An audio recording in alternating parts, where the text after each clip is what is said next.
ምን ያህል ገንዘብ ቢኖራችሁ መቁጠር ሊሰለቻችሁ ይችላል ወይስ ገንዘብ ሲበዛ ቁጥሩ ይረሳል? ዛሬ የምንነግራችሁ ታሪክ የአንድ እግር ኳስ ተጫዋች ታሪክ አይደለም። ይህ ታሪክ እንዴት አንድ የናፕኪን ወረቀት ወደ ግማሽ ቢሊዮን ዶላር ንብረት እንደተለወጠ የሚያሳይ የዘመናችን ትልቁ የቢዝነስ እንቆቅልሽ ነው። ስሙን ስትሰሙ ሜዳ ላይ የሚሮጥ ሰው ይመስላችኋል። ነገር ግን ሜሲ በዓመት ከሚያገኘው ደሞዝ በላይ በደቂቃዎች ምን ያህል ገቢ ያገኛል? እንዲሁም ለምንድነው አዲዳስ ለሜሲ እስከ ዕለተ ሞቱ ድረስ እንዲከፍል የተገደደው? እንዲሁም ባለሀብትና ባለጸጋ ብቻ የሚገባበት አነጋጋሪው የሜሲ ሆቴል ሚስጥር ምንድነው? ዛሬ ስለ እግር ኳስ ሳይሆን ስለ ሜሲ የባንክ ደብተር በዝርዝር እንወያያለን። እስከ ፕሮግራማችን ፍጻሜ ድረስ አብራችሁን ቆዩም አክብሮታዊ ግብዣችን ነው።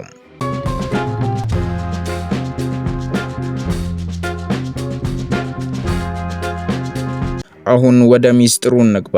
እናንተ ብትሆኑና በሚሊዮኖች የሚቆጠር ዶላር ቢኖራችሁ ምን ታደርጉ ነበር? ቤት ገዝታችሁ ታስቀምጣላችሁ ወይስ መኪና? ሜሲ ግን እንደዛ አላደረገም። ብዙ ሰዎች ሜሲ ሜዳ ላይ ሲሮጥ ብቻ ነው የሚያዩት። ነገር ግን ከሜዳ ውጪ ኤምአይኤም ሆቴልስ የተባለም የሆቴል ኢምፓየር ባለቤት መሆኑን ስንቶቻችሁ ታውቃላችሁ? ሜሲ በአውሮፓ እምብርት በተለይም በስፔን የቱሪስት መዳረሻዎች በቢሊዮን የሚቆጠር ዶላር የሚያንቀሳቅሱም የቅንጦት ሆቴሎችን ገንብቷል። እነዚህ ሆቴሎችም የኢንቨስትመንት መናኸሪያዎች ናቸው። ለምሳሌ የሜሲን ሆቴል ስታዩም የውስጥ ዲዛይኑና የአገልግሎት አሰጣጡም የራሱ የሆነ የሜሲን ብራንድ ያንጸባርቃል። እንዲሁም የሜሲ የኢንቨስትመንት ጥበቡ እጅግ አስገራሚ ነው። አብዛኞቹ ተጫዋቾች ገንዘባቸውን መኪናና አልባሳት ላይ ሲያባክኑ፣ ሜሲ ግን ፕሌይ ታይም በተባለ ኩባንያው አማካኝነት በቴክኖሎጂው ዘርፍ ላይ ገንዘቡን ፈሰስ ያደርጋል። ይህ የቢዝነስ ስልቱ የቢሊዮነሮችን ፍልስፍና እየቀየረ ነው። አንድ ቀን አቅማችን ፈቅዶልን የሜሲ ሆቴል ብንሄድ ምናልባት የሱ ፎቶ የተለጠፈበት ክፍል ውስጥ ብንዝናና ምን አይነት ስሜት ይሰማችኋል? የዛሬን እንጂ የነገን ማን ያውቃል? ያሰባችሁትንም ታሳኩ ይሆናል። ይህ በእንዲህ እንዳለ ከእግር ኳሱ ባሻገር ሜሲ ራሱ አንድ ትልቅ የገንዘብ ማተሚያ ማሽን ነው። ስሙ ብቻ በዓመት በሚሊዮን ዶላር ይሸጣል። ከተለያዩ ካምፓኒዎችም ጋር ከባድ ውል አለው። ለምሳሌ አዲዳስን እንደ ምሳሌ እንውሰድ። አዲዳስ ለሜሲ የዕድሜ ልክ ውል ሲሰጠው ሜሲ ሜዳ ውስጥ ይጫወት አይጫወት ግድ የላቸውም። ይህ ማለት እናንተ ከስራ ብትወጡም በየወሩ የደሞዝ ቼክ እንደ ማግኘት ማለት ነው። እንደ ማይክል ጆርዳን ሁሉ ሜሲም ከአዲዳስ ጋር የዕድሜ ልክ ውል አለው። ሜሲ ወደ አሜሪካ ኢንተር ማያሚ ሲሄድ ደግሞ ከአፕል ቲቪ ጋር የተፈራረመው ስምምነት እጅግ አግራሞትን ፈጥሯል። የኤምኤልኤስ የቲቪ ገቢ ሲጨምር ሜሲም ድርሻ አለው። ይህ ማለት አሜሪካ ውስጥ አንድ ሰው ሜሲን ለማየት ኳስ ሲከፍት ሜሲ በተኛበት ገንዘብ ይሰበስባል። እስቲ ያስቡት፣ እናንተ ኳስ እየተመለከታችሁም እሱ ተኝቶ ገንዘብ ይቆጥራል። ይህ አስገራሚው የሜሲ የገንዘብ ብልጠት ነው። እስቲ ደግሞ ስለ ግል ሀብቱ ትንሽ እናውራ። የሜሲ የግል ጀት ዋጋ ከ15 ሚሊዮን ዶላር በላይ ነው። በውስጡ ውስጥም የራሱ የሆነ ኩሽናና የመታጠቢያ ቤትን ያሟላ እጅግ ዘመናዊና ጥንቅቅ ያለ የግል ጀት ነው። እንዲሁም ደግሞ ሜሲ በግል ጋራጅ ውስጥ ያሉት እንደ ፌራሪና ፓጋኒ የመሳሰሉ ውድ መኪኖች ዝርዝር እንኳን ለራሱ ለሜሲ የሚታወቁ አይመስሉም። እንደሚባለው ሜሲ ለህፃናት ሆስፒታሎች የሚያደርገው ልግስና ሌላው የሀብቱ ስውር ገጽታ ነው። በተለምዶ እኛ መኪና ስንገዛ ደስ አለን ብለን እናቆማለን። ሜሲ ግን የሆቴል ኢምፓየር ሲገነባ የወደፊቱን ደህንነት አረጋግጣለሁ ብሎ ነው። አሁን ግን ስለ ሜሲ ሀብት ስናወራ ብዙ ሰዎች የሚያልፉት አንድ ቁልፍ ነጥብ አለ። ያም የመሬት ኢምፓየሩ ነው። አብዛኞቻችን መሬት ስንገዛ የራሳችንን ቤት ለመስራት ነው። ሜሲ ግን መሬትን እንደ ወርቅ ይቆጥሯል።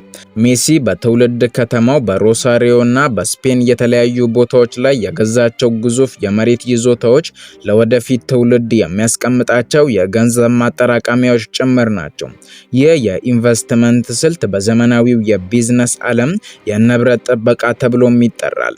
እስቲ ያስቡት፣ እናንተ አንድ ቦታ ላይ መሬት ገዝታችሁ ዛሬ በረሃ የሆነው መሬት ከ10 ዓመት በኋላ በሚሊዮን የሚቆጠር ዶላር ሲያወጣ ብታዩ ምን ይሰማችኋል? ሜሲ የሚያደርገው ይህንኑ ነው።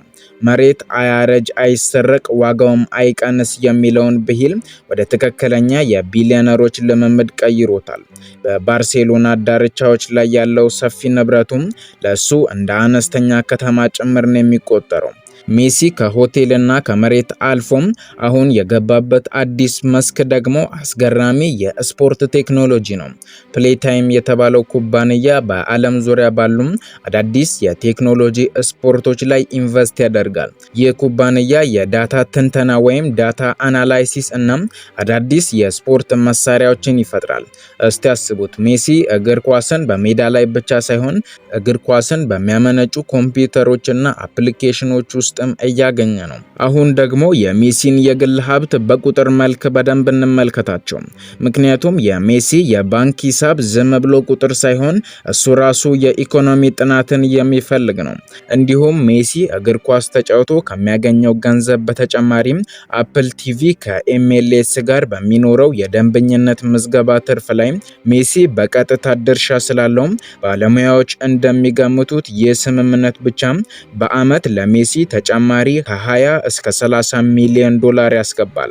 ታዲያ የሜሲ የባንክ ሂሳብ በደቂቃዎች በሺዎች የሚቆጠሩ ዶላሮችን እያከማቸም ይገኛል። እስቲ ወደ ፕሌይታይም ኩባንያው ደግሞ እንሂድ። እዚህ ኩባንያ ውስጥ ሜሲ ያስቀመጠው ኢንቨስትመንት በየአመቱ ከዚህ ኩባንያ የሚያገኘው የትርፍ ድርሻ ብቻ ከ100 ሚሊዮን ዶላር በላይ ነው።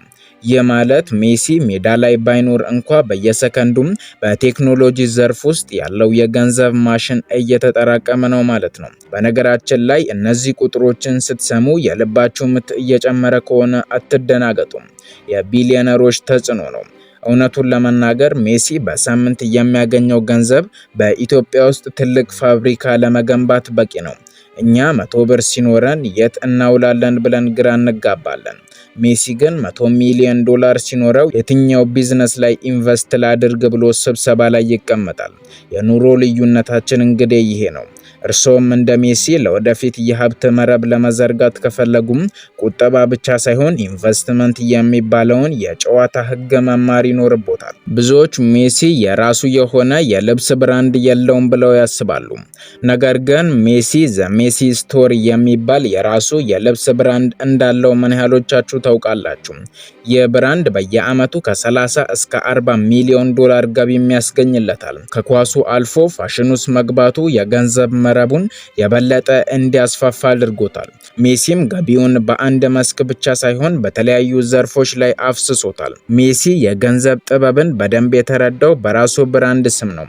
እያንዳንዱ ሸሚዝ ወይም ጫማ ሜሲ የሚል ስም ሲለጠፍበት የሜሲ የባንክ ሂሳብ ይጨምራል።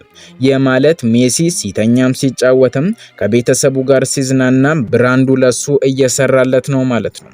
እነዚህ ቁጥሮችን ስናስብ ሜሲ የሚያንቀሳቅሰው የገንዘብ መጠን ከብዙ ትናንሽ አገራት አመታዊ ገቢ ጋር ይወዳደራል። የዚህ ሁሉ ሚስጥር ግን የገንዘብ ዲሲፕሊን ነው። ሜሲ ገንዘቡን በብዛት አያባክንም፣ ነገር ግን ስልታዊ ኢንቨስትመንትን ያደርጋል። ሜሲ የኳስ ንጉስ ብቻ ሳይሆን አሁን የገንዘብ አስተዳደር ንጉስም እየሆነ የመጣ ይመስላል። ውድ ተመልካቾቻችን ለዛሬ ያሰናዳንላችሁ ፕሮግራም ይህንን ይመስል ነበር። መልካም ጊዜ ይሁንላችሁ።